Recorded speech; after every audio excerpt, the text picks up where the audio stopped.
Alright, on to episode 3, and as I alluded to last time, pretty fucking boring. Okay, maybe I'm being a bit too mean about it. It's really not that bad. Also, real quick, before we get into this, I just want to put a few disclaimers here. Since this episode's more about characterization, let's just recap a few characterization details that's happened through the show so far, in particular with our boy Dante.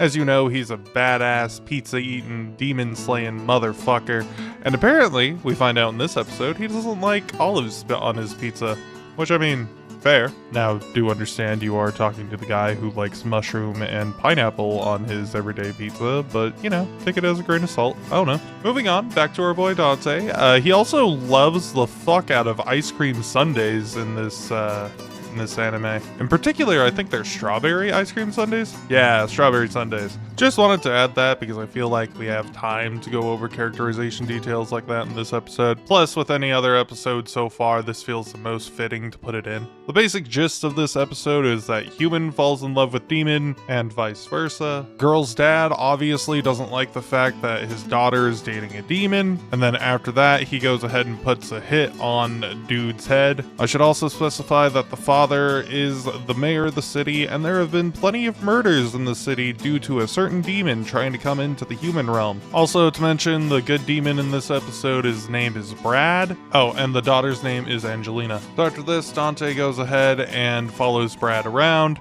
eventually meeting him at a bar. This is where we learn about that little olive pizza detail, by the way. Brad then leaves, and then we watch him go ahead and converse with another demon about bringing back their master. And no, I am not going to try and pronounce their name because I can't even remember the master's name at the current moment, so it is what it is. Anyway, Brad isn't really into reviving his master anyway, and then he starts to go ahead and show signs of doubt. After this, Dante then goes ahead and shows up, and he's like, oh, you're basically a human then. He kills the demon that he was conversing with, and then they go to save Angelina and the mayor. And then bum bum bum, it was the butler the whole time.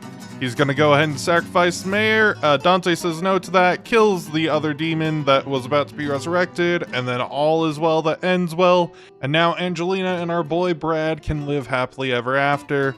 You get the ending a bit early with the instruments, and it is quite cute and quite nice. Again, after episode 2, it's not really that great, but it is better than episode 1. Again, music has a lot to do with that. And again, just the point A to point B pacing of the episode.